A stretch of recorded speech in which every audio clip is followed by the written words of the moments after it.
안녕하십니까. 최선을 다하는 민법 강사 김남경입니다. 우리 지난 시간에 대리를 공부하다가 표현 대리까지 공부했었죠. 자, 우리 이제 중요한 마지막 우리 대리의 최고봉이라고 볼 수 있는 협의 무권 대리를 공부할 겁니다. 이 협의 무권 대리는 꼭 출제되죠. 한 문제가 꼭 출제되니까 여러분들 내용이 조금 어려운 부분이 있다 하더라도 여러분들 것으로 만들어야만이 틀림없이 한 문제를 맞출 수 있습니다. 그래서 협의 무권 대리를 잘 정리하면서 이번 시간에 문제를 풀어드리겠습니다. 자, 우리 협의 무권 대리 우리 표현 대리 공부했고 협의 무권 대리다. 무권 대리. 지금 협의 무권 대리는 우리 공부해 봅시다. 협의 무권 대리는 계약금 무권 대리와 단독행위 무권 대리로 나눠볼 수 있죠. 계약금 무권 대리는 130조에서 135조까지. 단독행위 무권 대리는 136조에 나오죠. 136조. 그러면 협의 무권 대리에서는 진정한 대리권이 없는데도 대리 행위를 한 거죠. 대리라고 칭하면서 대리 행위를 했을 때 본인이 취인하지 않는 한은 본인에게 무효다 그랬어요. 본인에게 효력이 안 생긴다 그랬어요. 그게 협의 무권 대리인데, 자 봅시다. 갑이라는 사람은 이 토지를 소유하고 있는 갑소유 토지인데 을이라는 아들이 대리인도 아닌데 대리라고 칭하면서 이게 무권 대리죠. 아무런 대리 권한이 없어요. 그런데도 이걸 대리라고 칭하면서 팔아먹었다고 가정해보자 이겁니다. 그러면 이 병은 부자지간이니까 당연하게 아들한테 권한을 줬겠지라고만 믿고 있었어요. 대리권이 없다는 걸 몰랐어요. 선후부가시래요. 그래서 등기를 넘겨받았다 하더라도 병은 취득을 못하죠. 왜? 이 매매계약은 무효니까. 자, 본인이 취인하지 않는 한은 이 협의 무권 대리는 무효입니다. 근데 이 무효는 본인이 취인하면 유효화되는 무효죠. 이걸 유동적 무효라고 하죠. 불확정적 무효다 그럽니다. 본인이 취인하면 유효화될 수 있는 무효다. 그러면은 자, 이 본인 측에서는 내가 내 아들의 행위를 책임지겠소라고 본인의 취인권이 있죠. 본인이 취인권은 형성권이고 단독행위예요. 본인이 무권 대리인한테 직접 할 수도 있고 상대방한테도 할 수 있어요. 전득자한테도 할 수 있어요. 다만 무권 대리인한테 취인한 경우는 상대방이 그 사실을 알 때까지는 취인했음을 주장하지 못하죠. 상대방이 알 때까지는. 그러면 상대방은 본인이 취인했다 하더라도 모르고 있는 상대방은 처리할 수 있어요. 무권 대리인한테 취인한 경우는 그 사실을 모르고 있는 상대방 측에서는 처리할 수 있다는 거. 아무튼 본인이 취인하면은 소급적으로 유효한 대리행위가 되죠. 소급적으로 유효한 대리행위가 된다. 본인이 취인하면은 소급적으로 유효화된다는 걸 주의하세요. 이 소급표를 가지고는 제3의 권리를 침해하지 못합니다. 또 이 소급표는 뭡니까? 우리 이 의무 규정이에요. 그러면 효력 발생 시기를 달리 정할 수가 있어요. 달리 정할 수 있다는 거. 그다음에 그러면 이걸 취인을 하는데 전부 취인하는 게 아니라 일부만 취인한다든가 변경을 가한 취인이 있는 경우도 있죠. 변경을 가한 취인은 본인의 동의가 없는 한, 상대방이죠. 상대방은 승낙이 없는 한 무효이다 그러죠. 상대방의 동의가 없는 한, 상대방의 동의를 없으면 무효죠. 그러면 동의를 얻어야만이 유효화되죠. 동의를 얻어야만이 이 취인은 유효화된다는 거. 그럼 본인 측에서 나는 책임 안 지겠소라는 취인 거절권이 있냐 이겁니다. 그렇죠. 본인은 확정적으로 무효화시킬 수 있는 취인 거절권이 있죠. 그러면 취인 거절하면은 이건 확정적으로 무효화되니까 확정적 무효화됩니다. 그러면 다시는 취인하지 못하죠. 다시는 취인 못한다. 확정적으로 무효화됐으니까 다시는 취인하지 못한다. 이게 본인의 취인 거절권이죠. 자, 본인에게는 취인권과 취인 거절권이 있다는 걸 주의하시고, 그러면 상대방 측에서는 본인한테 취인 여부 확답을 요청할 수 있는 최고권이라는 게 있어요.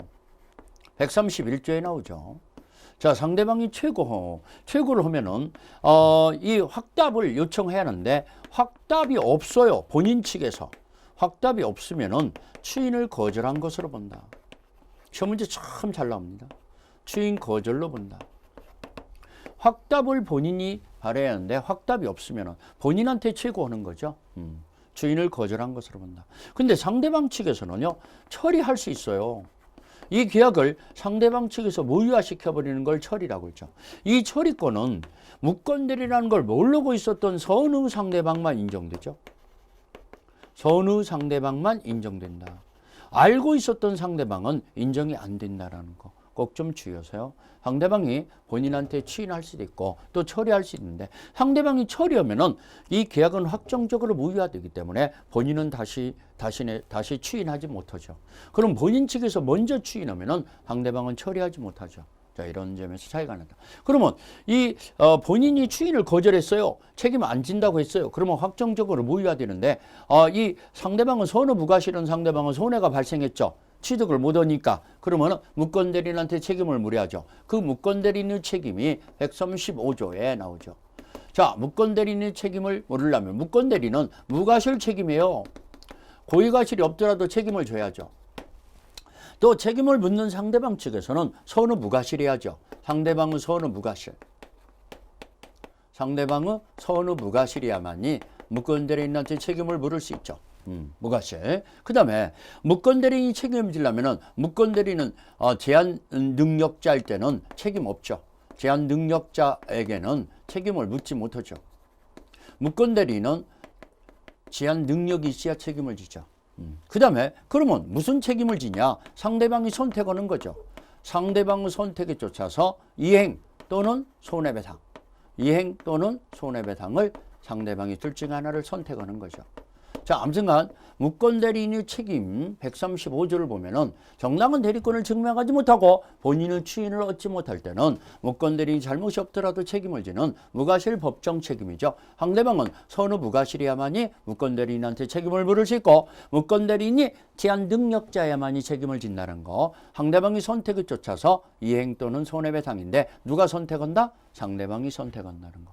자, 요런 내용 정도를 여러분들이 잘 정리해 놓으면은 이 무건대리 문제는 틀림없이 나온다고 보이는데 한 문제에 맞춘다라고 볼 수 있어요. 여기서 하나만 더 정리하고 넘어갈까요? 자, 이 본인 측에서 사망을 했어요.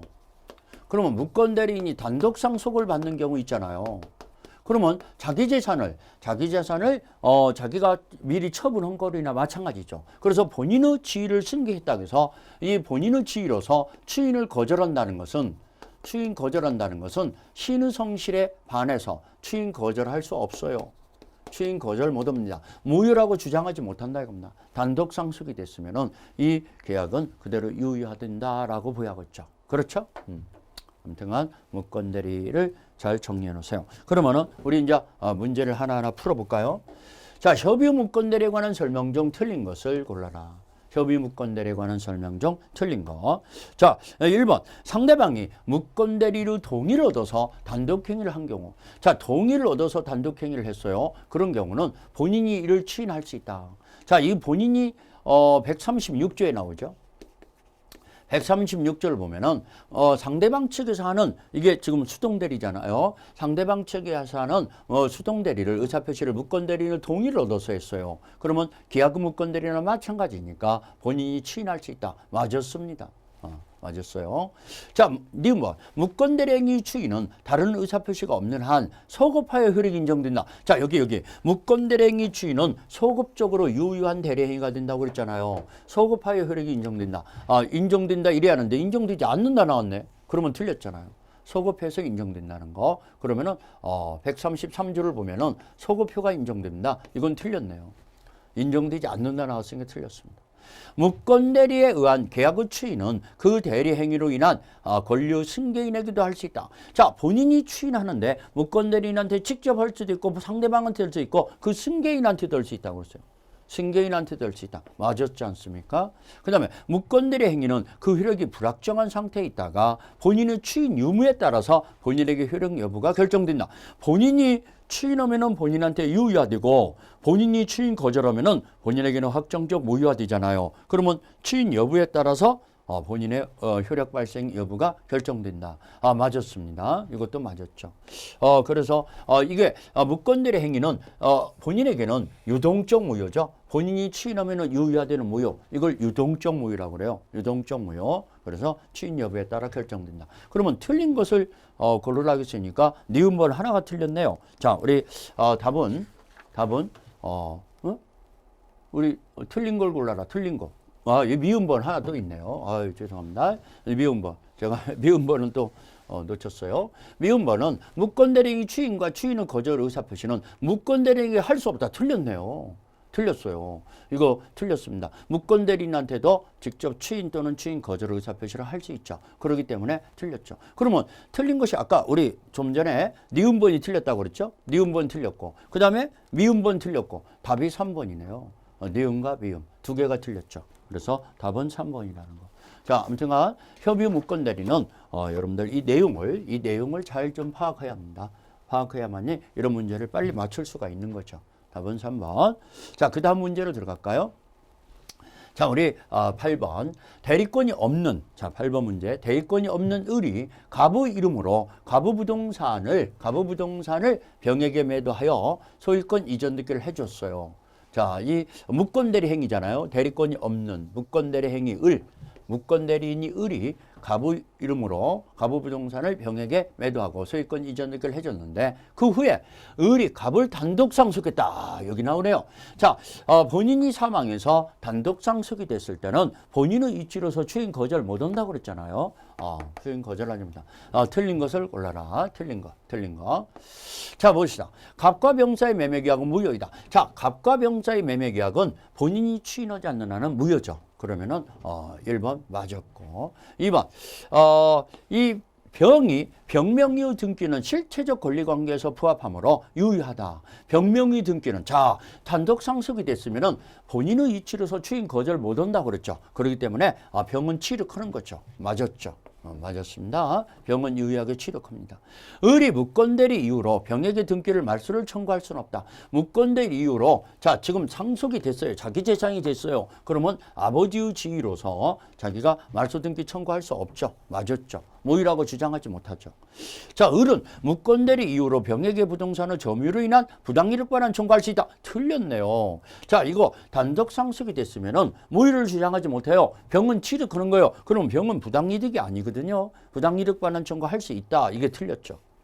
부당이득 반환 청구하지 못합니다. 자, 5번 볼까요? 만약 병이 그 부동산을 정에게 매도하고 소유권 이전 등기를 해줬어요. 정한테. 그러면 을은 정한테도 말소 등기 청구할 수 없다. 오케이. 정도 유효하게 취득하죠. 병 것이니까 병의 등기를 말소 청구 못하니까 단독 상속이 됐다는 걸 항상 생각해야 해요. 단독 상속이 됐으면은 이 병의 등기를 말소 청구 못하니까 정도 취득하는 거죠. 그래서 우리 틀린 걸 고르라 했으니까 아까 우리 4번 지문이 틀렸고 나머지는 다 맞았죠. 자, 무건대리에 관한 문제가 이런 식으로 시험 문제가 잘 출제된다는 것을 염두에 두시고 잘 파악하셔야 합니다. 다음 문제 또 풀어볼까요? 자, 9번 문제. 대리권이 없는 자다.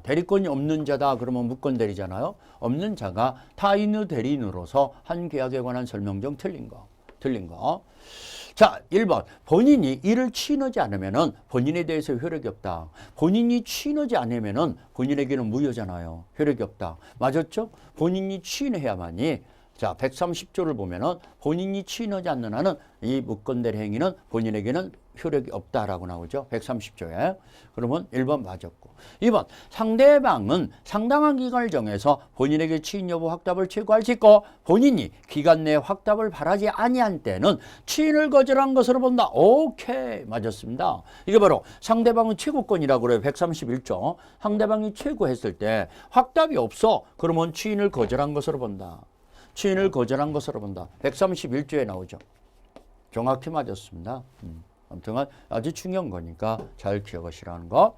자, 3번. 무건대리인이 상대방은 계약 당시에 대리권 없음을 안 경우, 대리권 없음을 알았으면은 이행을 청구할 수 있다. 알고 있었으면 없음을 안 경우는 안 경우라고 나왔어요. 그러면은 선의 무과실의 상대방이 무건대리인한테 이행 또는 손해배상을 청구하는 거지, 알고 있는 악의의 상대방한테는 이행 청구할 수 없죠. 그러면 이행 청구할 수 있다 나왔으니까 3번은 틀렸죠. 답이 3번 나와버렸네요. 자, 4번, 5번 지문제 어떻게 나왔는가 봅시다. 자, 4번, 5번.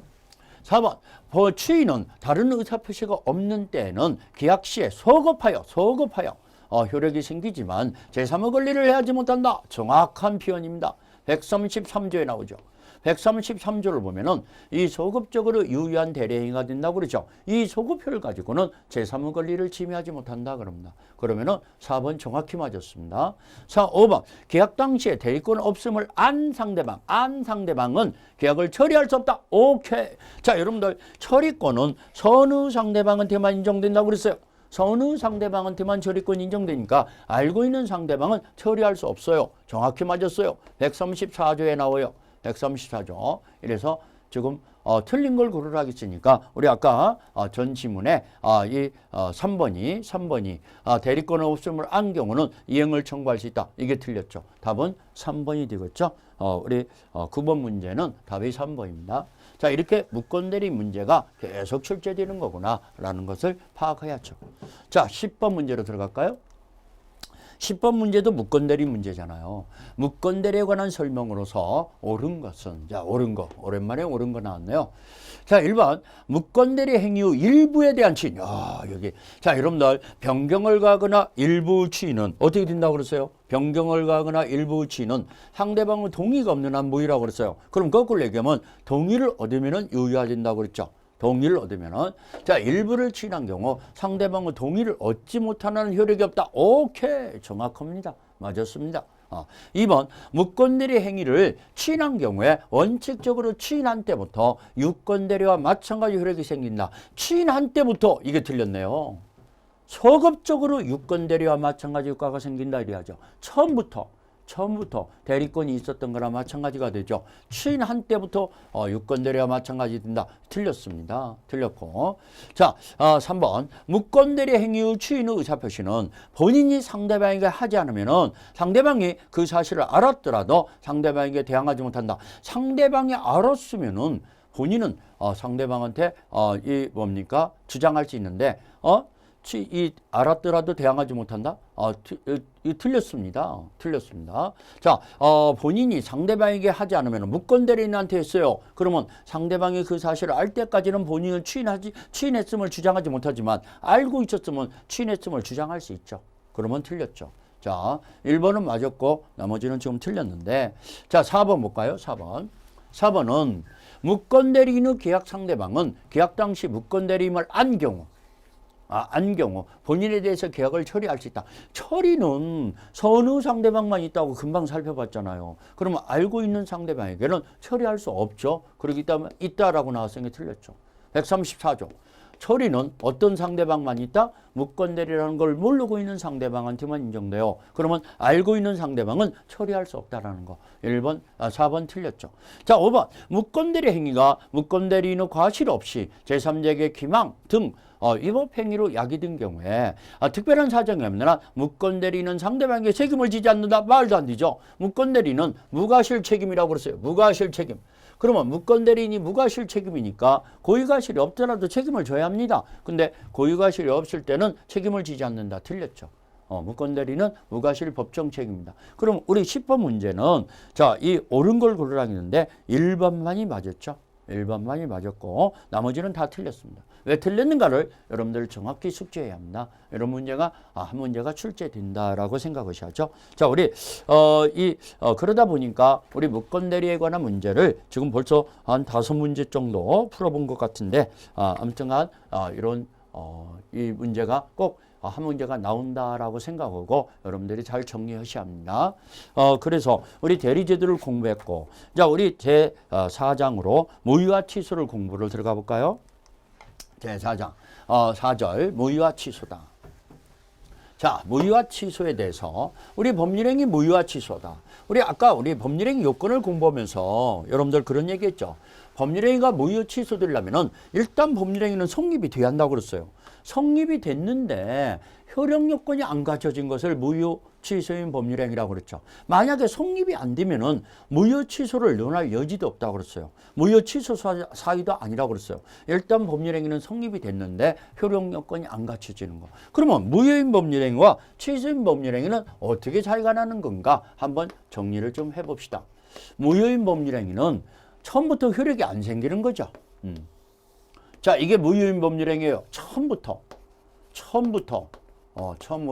효력이 없다라는 거. 효력이 없어요. 이게 무효인 법률행위라는 거. 그러면 이것은 원칙이 절대적 무효죠. 원칙은 절대적 무효죠. 원칙은 절대적 무효라는 것은 선의 제3자한테도 대항할 수 있는 게 원칙이죠. 그렇지만 예의적으로 선의 제3자한테 대항하지 못하는 상대적 무효도 있다고 그랬어요. 우리 비진 의사표시 무효와 통정 의표시 무효는 선의 제3자한테 대항하지 못한다. 비진 의사표시 무효와 통정 의표시 무효를 얘기하는 거죠. 절대적 무효와 상대적 무효가 있다. 그 다음에 우리 무효는 자, 원칙이 당연 무효죠. 당연 무효라는 것은 주장이 없더라도 당연한 그 무효. 우리 민법상 무효는 다 당연 무효입니다. 그렇지만 예의적으로 무효 판결을 받아야만이 무효화되는 재판상 무효도 있어요. 이건 상법에 있죠. 회사 설립 무효나 회사 합병 무효. 우리 민법상 무효는 당연 무효죠. 한 번 무효는 영원한 무효라고 그래요. 오랜 시간이 지났다고 해서 유효화되지를 않아요. 한 번 무효는 영원한 무효. 그 다음에 무효인 것을 추인하면은 무효 행위를 추인한다고 해서 그 행위가 유효화되는 건 아니죠. 새로운 법률 행위로 유효화된다. 무효행위 추인, 새로운 법률 행위가 된다. 이런 것들이 무효행위 특징이죠. 그런데 우리 취소인 법률 행위는 어떻게 차이가 나냐? 일단 취소권을 행사하는 시점이 여기라고 볼까요? 취소권 행사하는 시점이 여기예요. 그러면 취소권 행사하기 전까지는 일단 유효한 겁니다. 유효한데 취소하게 되면은 처음부터 소급적으로 무효화되죠. 그러면 이것도 취소하기 전에는 차이가 나는데 취소하면은 이것도 처음부터 무효화되는 거니까 무효화 취소가 똑같이 되죠. 확정적 무효가 되죠. 취소하면은. 그렇지만은 취소하기 전까지는 유효하죠. 이 유효는 무효화될 수 있는 유효다 해서 이걸 불확정적 유효, 유동적 유효라고 그래요. 유동적 유효. 자, 이 취소는 원칙이 상대적 취소예요. 자, 우리 취소 사유가 우리 4가지거든요. 4가지 중에서 3가지가 상대적 취소잖아요.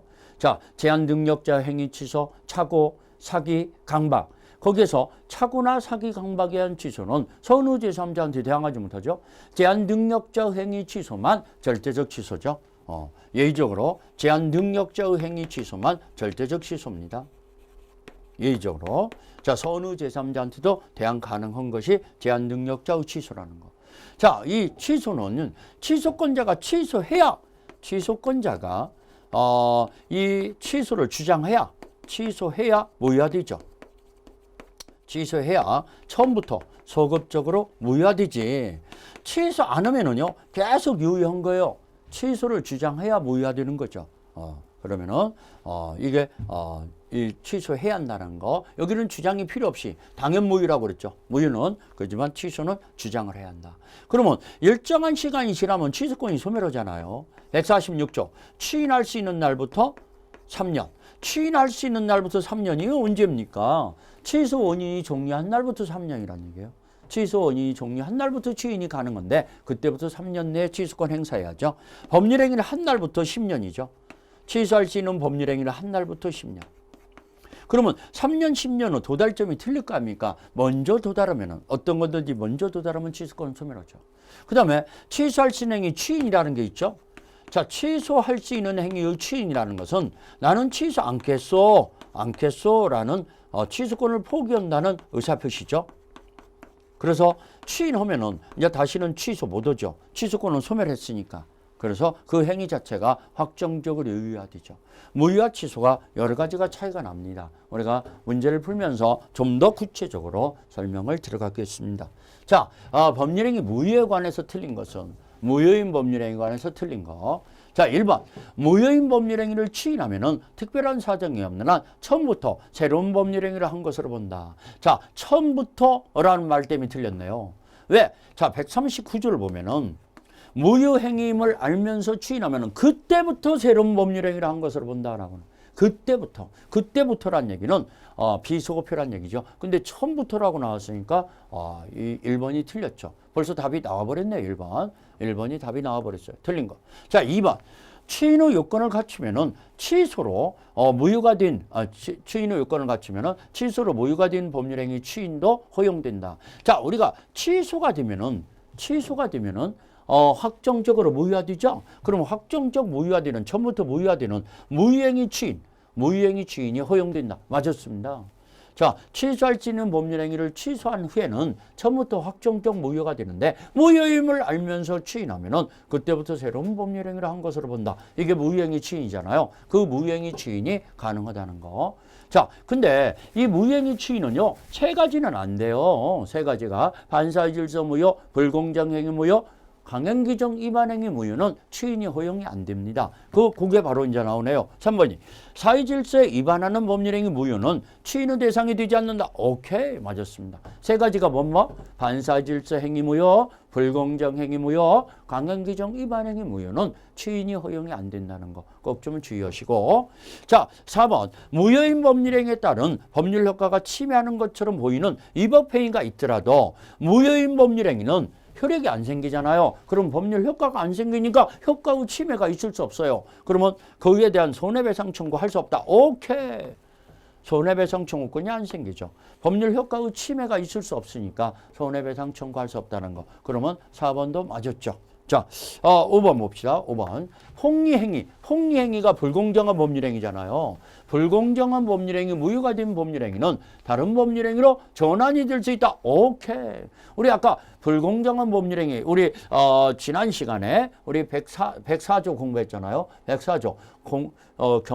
궁박정설 부경험을 이용하여 현재의 공경을 하는 법률행위는 무효를 한다. 이게 104조예요. 이걸 폭리행위라고 그래요. 이 폭리행위는 절대적 무효이기 때문에 또 추인이 허용이 안 되는 거지만 전환은 가능하다고 그랬어요. 상대방이 공정한 행위로 하기로 합의가 되면은 전환을 시킬 수 있다고 그랬어요. 그러면 맞았잖아요. 그래서 무효행위 틀린 걸 고르라 했으니까 1번만이 틀렸죠. 자, 무효인 법률행위를 추인하면은 그때부터 새로운 법률행위가 되는 거지. 처음부터라고 나와서 1번이 틀렸다고 그랬어요. 그때부터란 얘기는 비소급적 추인이란 얘기죠. 그래서 1번이 틀렸습니다. 자, 2번 문제로 들어갈까요? 2번 문제.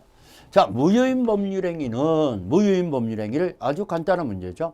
자, 지역권의 저당권을 설정하는 계약이다. 이거 무효죠. 자, 여러분들 지상권이나 전세권은 저당권 설정할 수 있어요. 그렇지만 지역권은 용역죄에 불리하여 다른 권리 목적으로 하지 못한다라고 192조에 나오잖아요. 그렇기 때문에 다른 권리 하지를 못한다. 292조구만요. 292조에 지역권은 부종성이라고 그래요. 그래서 지역권만은 저당권 설정 못해요. 저당권 설정했더라도 그건 무효입니다. 지역권만은. 그러니까 1번 나와버렸네요. 무효인 법률행위. 무허가 음식물을 판매행위다. 이건 단속규정 위반 행위일 뿐이지 벌칙이 부과될 따름이지 이 판매행위 자체가 무효화되는 건 아니죠. 이건 유효하죠. 자, 임대인은 동의 없이 임대인이 전대차 계약을 맺었다. 자, 무단전대차, 무단양도, 무단전대차가 되더라도 그 양도 전대차 계약은 유효합니다. 임대인의 동의는 대항요건일 따름이지 효력 발생 요건이 아니에요. 그래서 대항요건이기 때문에 동의 없이 했다 하더라도 이건 유효하죠. 다만 이 전차인은 임대인한테 대항하지 못할 따름이죠. 불법점이자죠. 임대인한테는 대항하지 못한다는 거 이건 유효합니다. 자, 그 4번 존속기간이 영구적인 구분지상권을 설정 계약이다. 영구적으로 구분지상권 설정할 수 있어요. 우리 지상권도 최장기간은 규정이 없거든요. 최장기간은 규정이 없어요. 영구만하게 설정할 수 있듯이 구분지상권도 가능하다 그럽니다. 영구적으로 이거 유효하죠.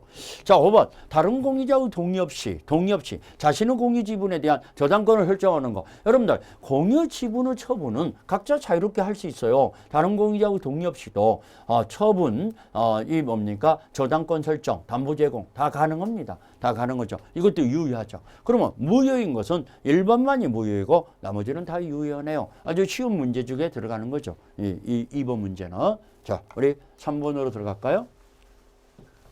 3번.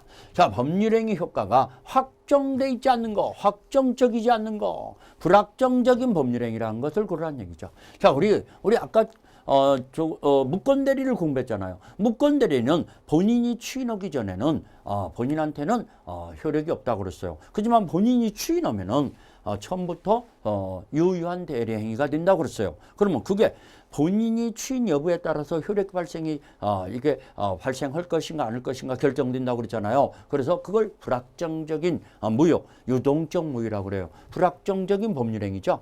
그 다음에 이런 것도 있죠. 우리 취소할 수 있는 법률행위는 취소기 전까지는 유효하지만 취소하게 되면 무효화되죠. 그러면 취소하기 전과 취소하고 난 다음에 틀려지는 거니까 이것은 유효가 확정되어 있는 게 아니죠. 불확정적인 유효죠. 이런 것들을 지금 고르란 얘기죠. 자, 확정되어 있지 않는 걸 고르라. 상대방이 통정한 허위 표시, 이건 확정적 무효죠. 이건 확정적 무효고. 자, 무건대리인이 상대방이 거절한 의사, 무건대리 행위는 뭐라고 그랬어요? 무건대리 행위는 본인이 추인을 거절할 수 있는데 거절하면은 이것은 확정적 무효화되죠. 이것도 확정적 무효, 이것도 확정적 무효. 그렇죠? 자, 디귿번. 강박으로 인한 의사표시. 강박에 의한 의사표시는 취소할 수 있잖아요. 취소 사유가 되는 것은 이건 불확정적 유효라고 했죠. 취소할 수 있는 거니까 불확정돼 있죠. 취소기 전까지는 유효하지만 취소하게 되면은 무효화되는 유효니까 불확정적이죠. 조건부 권리를 처분하는 법률행위. 이 조건부 권리는 149조를 보면은 일반 규정에 따라 처분, 상속, 보존, 담보할 수 있다라고 나와요. 그렇기 때문에 이 처분행위도 유효하죠. 이건 유효하죠. 확정적으로 유효하고. 소유권 유부분 매매, 이걸 활부 판매라고 그래요. 여러분들 활부 판매는 매수인이 사용하고 있더라도 아직 자기 것이라고 확정이 안 돼 있잖아요. 왜? 대금이 완납돼야만이 자기 것이 되는 거잖아요. 그러면 이건 불확정적인 소유권을 취득했다고 봐야죠. 아직 대금이 완납되기 전까지는 자기 것이 아니니까. 그러면 이것도 불확정적이네요. 그러면 불확정적인 것을 고르라겠으니까 답은 디귿과 미음이네요. 디귿과 미음을 고르면 되겠네요. 답이 5번이네요. 디귿과 미음. 그래서 불확정적인 법률행위는 취소할 수 있는 법률행위와 소유권 유부분 매매, 바로 활부 판매라고 그래요. 활부 대금을 완납되기 전까지는 아직 매수인 것이라고 확정이 안 돼 있잖아요. 이런 걸 얘기하는 거구나. 자, 그래서 불확정적인 법률행위를 지금 공부했어요. 3번은 4번은 자, 갑은 토지거래 허가구역. 여러분들 토지거래 허가구역에 관한 문제가 가끔 한 문제씩 나오죠. 우리 26기 시험 문제가 한 문제 나왔었는데 종종 나오니까 이 판례가 몇 가지 있습니다. 그 판례를 중심으로 여러분들이 정리해야죠. 이건 판례 문제로 나오는 거니까 토지거래 허가죠. 이 허가 지역으로 묶어놓은 취지가 뭔가부터 알아야죠. 이 토지거래 허가 지역은 토지가 이게 가격이 계속 폭등을 하기 때문에 투기가 만연돼요. 그 투기를 잠재우기 위해서 시장군수구청장이라는 소관청에 허가를 받아야만이 매매계약이 유효화돼요. 그래서 허가서를 첨부해야 소유권 이전 등기를 할 수 있거든요. 그런 것들을 투기를 잠재하고자 해서 허가구역으로 묶어놓은 거구나. 이런 것을 주의하셔야죠. 자, 이 을에게 매도하고 그 토지 허가를 받기로 하였어요. 근데 옳은 것을 고르라고 했죠. 옳은 거. 각각 을이 토지거래 허가 신청 절차에 협력할 의무가 있다. 이 토지거래 허가 신청은 공동신청이니까 서로 간에 협력할 의무가 있죠. 근데 협력할 의무가 있는데 만약에 협력을 안 해준다 하더라도 계약을 해제는 못해요. 협력 의무를 이행하지 않는다고 해서 계약은 해제는 못해요. 다만 손해배상을 청구할 수 있고 또 협력을 요청하는 소송 제기가 가능합니다. 그런 것은 가능하지만 계약을 해제할 수 있다 이러면 틀리죠. 왜 그러냐면은 이 협력 의무는 부수적 채무불이행이에요. 부수적 채무불이행에서는 법정 해제권이 안 생기잖아요. 그래서 그럽니다. 자, 니은 봐. 갑은 계약상의 채무불이행을 이유로 계약을 해제할 수 있다. 자, 이거 허가를 받기 전 상태에서는 무효니까 유동적 무효라고 그래요. 나중에라도 허가를 받으면 그 매매계약 자체가 유효화되거든요. 그러면 유동적 무효 상태에서는 채권 채무 관계가 안 생기잖아요. 채권 채무 관계가 안 생기니까 채무 불이행이 생길 리가 없죠. 그러면 해제할 수 있다가 아니라 없다 이래야죠. 해제할 수 있다 이러면 틀렸습니다. 니은번은 틀렸죠. 기억번은 맞고. 자, 디귿번. 계약이 현재 유동적 무효 상태라도 이를 이유로 을은 이미 지급한 계약금을 부당이득으로 반환 청구할 수 있다. 틀렸죠. 유동적 무효 상태에서는 아직 무효로 확정되어 있는 게 아니에요. 유효화될 수 있는 무효예요. 그렇기 때문에 계약금 반환 청구 못 하죠. 그러면 확정적 무효가 되면 반환 청구할 수 있습니까? 예, 할 수 있어요. 그렇지만 유동적 무효 상태에서는 계약금 반환 청구 못 합니다. 못 합니다. 그래서 디귿번도 틀렸고. 니을번. 을은 토지거래 허가가 있을 것을 조건으로 하여 갑을 상대로 소유권 이전 등기 절차를 이행을 청구할 수는 없다. 자, 허가를 받기 전까지는 무효니까 소유권 이전 등기 청구 못 하죠. 그걸 조건부로 해서 소유권 이전 등기 청구도 못 하는 거죠. 그러면은 자, 우리 그 다음에 그러니까 지금 옳은 걸 고르라 했잖아요. 옳은 걸 고르라 했으니까 계약을 해지할 수 있다. 계약을 협력 의무가 있다. 뭐가 하나 빠지겠는가? 지금 옳은 걸 고르라 했어요. 옳은 걸 고르라 했으니까 지금 4번에 기억리을, 니을. 토지거래 허가 있을 걸 조건으로 가백의 소유권 이전 경우 청구할 수 없다. 예, 청구할 수 없다. 제가 이거 설명은 맞게 해놓고 이걸 틀려가지고 이상하다 했습니다. 자, 토지거래 허가가 되기 전까지는 무효니까 소유권 이전 등기를 청구할 수 없다고 그랬어요. 소유권 이전 등기 무효니까 소유권 이전 등기를 청구할 수 없다 나왔으니까 맞았습니다. 이게 이상하다 했습니다. X를 해놓다 보니까 이상하다 했는데 그러다 보니까 맞은 걸 고르라 했으니까 기업과 니을이죠. 기업과 니을. 다시 한번 얘기합니다. 토지거래 허가를 받기 전까지는 무효입니다. 무효면은 아무런 효력이 안 생기잖아요. 채권 채무 관계가 안 생기잖아요. 그러면 소유권 이전 등기 절차 이행을 청구할 수 없어요. 조건부로도 허가를 전제로 하는 조건부로도 이행 청구 못 하는 겁니다. 이행 청구할 수 없다 나왔으니까 맞았습니다. 그래서 맞은 걸 고르라 했으니까 기업과 니을. 자, 우리 기업과 니을 답이 3번이네요. 답이 3번. 기업과 니을입니다. 자, 이런 식으로 여러분들이 정리해 놓으십시오. 자, 우리 다음 문제로 들어갈까요? 5번 문제. 5번. 취인하여도 효력이 생기지 않는 무효인 법률행위를 고르면. 자, 우리 취인. 무효행위 취인이죠. 무효행위 취인은 우리 세 가지가 취인이 안 된다고 아까도 강조했잖아요. 반사의 질서 무효, 불공정행위 무효, 강행규정 위반행위 무효는 취인이 허용이 안 돼요. 취인에도 유효 안 됩니다. 그걸 고르란 얘기예요. 자, 모두 고른 거. 불공정한 법률행위. 이거 취인해도 효력이 생기지 않죠. 그렇죠? 무건대리 행위 무효. 무건대리 행위는 본인이 취인하면 유효화되잖아요. 그러면 이건 해당 안 되고. 불법 조건이 붙은 법률행위. 반사의 질서 법률행위잖아요. 조건이 반사의 질서 내용을 하는 경우는 전부 무효거든요. 전부 무효니까 이것도 취인이 허용이 안 돼요. 통정 허위 표시를 한 임대차 계약. 이건 취인이 가능하죠.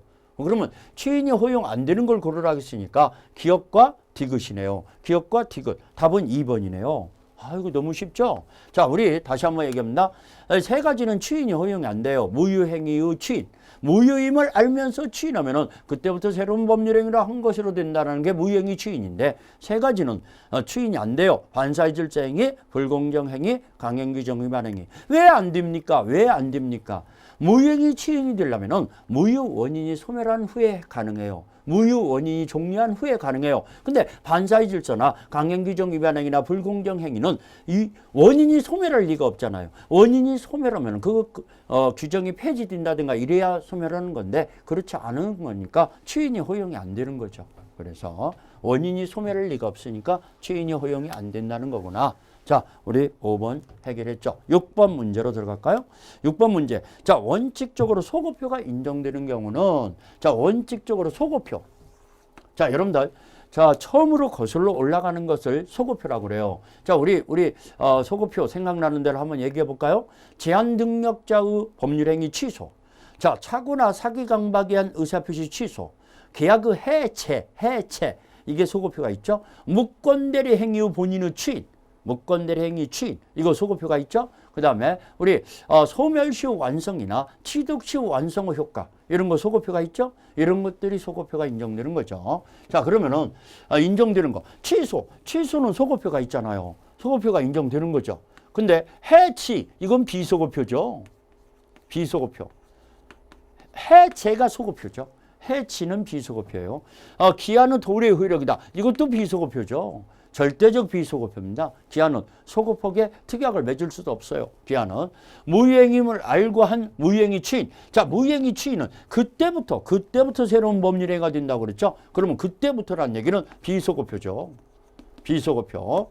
그 다음에 청구권 보존을 위한 가등기에 의한 본등기하고 물권 변동. 자, 본등기에 의해서 가등기에 의해서 본등기를 했어요. 그럼 물권 변동 시기는 본등기 시에 생깁니다. 물권 변동 시기는 본등기 시부터 생기는 거니까 그러면 가등기 시로 소급한다 하면 틀려요. 가등기로 물권 변동 시기는 가등기 시로 소급하지 않죠. 비소급표죠. 본등기 시부터 생기는 거니까. 그러면 소급표가 인정되는 걸 고르라 했으니까 1번밖에 없네요. 1번. 나머지는 다 비소급표. 그때부터 효력이 생기는 거니까. 자, 그렇게 어려운 문제가 아니죠. 6번 같은 경우는. 자, 7번으로 들어갈까요?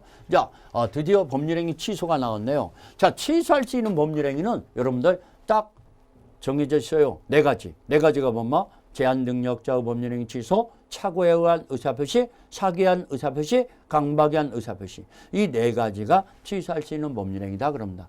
취소할 수 있는 법률행위 옳은 거. 자, 취소권을 취소할 수 있는 날부터 3년 내에 행사해야 한다. 취소할 수 있는 날이 아니라 취인할 수 있는 날이죠. 취인할 수 있는 날부터 3년 내에 행사해야 한다 이래야죠. 146조에 나오죠. 그래서 여러분들이 확실하게 확인을 해야 합니다. 146조. 취인할 수 있는 날부터 3년. 그러면 1번 틀렸고. 옳은 걸 고르라 했으니까 2번. 취소권은 취소 사유가 있음을 안 날부터 10년이에요. 법률행위를 한 날부터 10년이에요. 법률행위를 한 날부터 10년이잖아요. 그러면 2번도 틀렸죠. 여러분들 가짜게 나왔죠. 제한 능력을 이유로 이 법률행위가 취소된 경우에 악의의 제한 능력자는 그걸 알고 있는 제한 능력자는 이익이 이자를 붙여서 반환한다. 틀렸습니다. 제한 능력자는요. 선의 악의를 불문하고 언제나 현존한 데서 반환해야 한다. 그럽니다. 141조에 나오죠. 제한 능력자 측에서 취소를 했을 때는 선악을 불문하고 언제나 현존한 데에서 부당이득 반환 의무가 있다는 거. 그렇기 때문에 3번도 틀렸죠. 4번 법정 대리인이 취인은 취소 원인이 소멸한 후에 해야 한다. 소멸하기 전에도 가능하죠. 144조. 144조를 보면은 원래 취인은 취소 원인이 소멸한 후에만 해야 원칙이죠. 그렇지만 법정 대리인이나 후견인은 그런 제한을 받지 않는다는 거. 법정 대리인이나 후견인은 원인이 소멸하기 전에도 취인이 가능해요. 144조에. 그러면 지금 다 틀렸네요. 다 틀렸어요. 5번 볼까요? 5번. 자, 5번은 취소할 수 있는 법률행위는 취인할 수 있는 날부터 취소권자의 이행 청구가 있으면, 자, 취소할 수 있는 행위를 취인할 수 있는 날 있은 후, 취소 원인이 종료한 후란 얘기죠. 취소 원인이 종료한 후에 취소권자가 이행 청구를 했어요. 취소권자가 이행 청구했어요. 그러면 이걸 법정 취인 사유라고 그래요. 취소권은 소멸해요. 취소 못해요. 취소권 취소 안 껐다는 취인의 효력이 생겨버리죠. 이행을 청구가 있으면은 이유를 보이지 않은 취인한 것으로 본다. 오케이. 정확합니다. 이걸 우리가 뭐라고 한다? 법정 취인이라고 그래요. 이 법정 취인에서는요. 꼭 좀 주의할 것은 이 이행의 청구는 취소권자가 해야 한다는 거. 이행의 청구와 취소할 수 있는 행위로부터 취득한 권리의 전부나 일부 양도는 취소권자가 했을 때 바로 이 법정 취인 사유가 된다는 거. 취소권자가 했을 때. 그런데 법정 취인 사유가 되기 때문에 옳은 것을 고르라 했으니까 답이 5번입니다. 7번의 답은 5번이라는 거. 5번. 자, 이런 식으로 시험 문제가 엮어지는 거구나 라는 것을 염두에 두시었죠. 자, 8번으로 들어갈까요?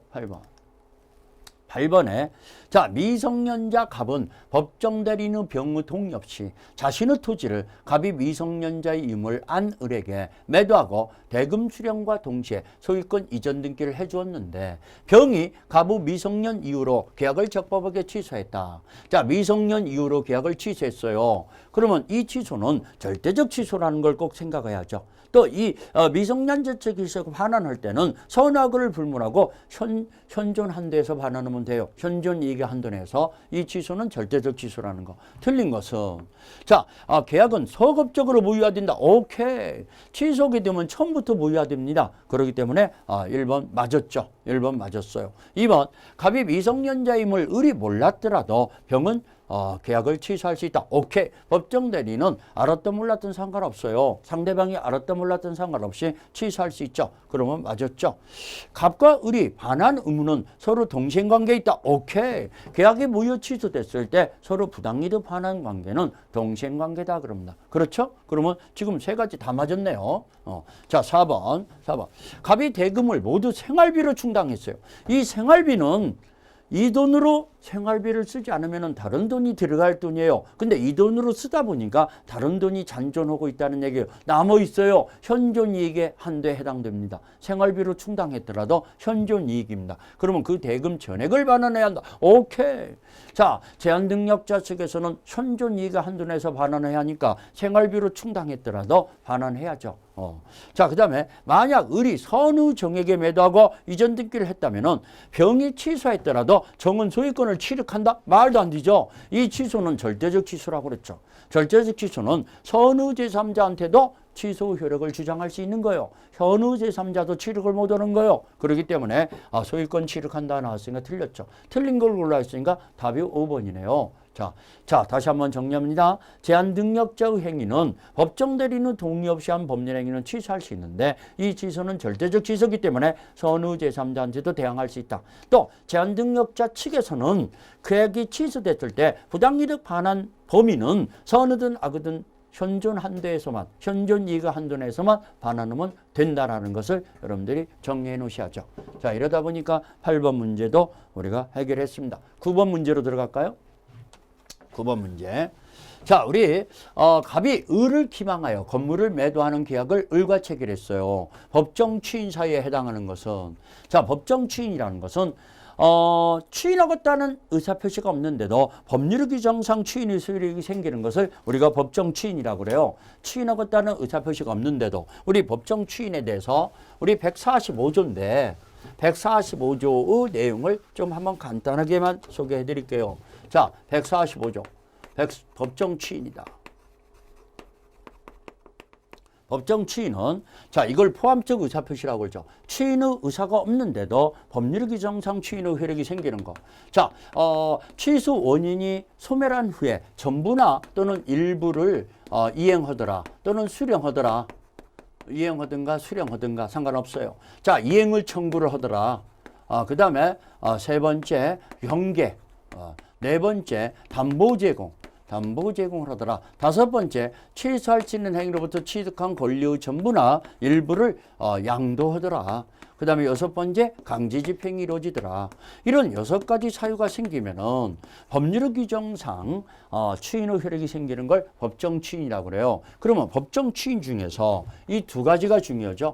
이행의 청구와 권리의 양도는 이건 취소권자가 했을 때만 취소권자에 한한다는 거. 취소권자가 했을 때만 법정 추인 사유죠. 상대방이 했을 때는 법정 추인 사유가 아니라는 거. 이게 핵심입니다. 이행의 청구와 권리의 양도는 취소권자가 해야 법정 추인 사유라는 거. 상대방이 이행을 청구했다. 이러면 법정 추인 사유 아니에요. 상대방의 권리를 양도했다. 법정 추인 사유 아닙니다. 이런 것들을 꼭 염두에 두시고 이런 문제를 접근을 해야죠. 자, 보세요. 법정 추인 사유에 해당하는 거.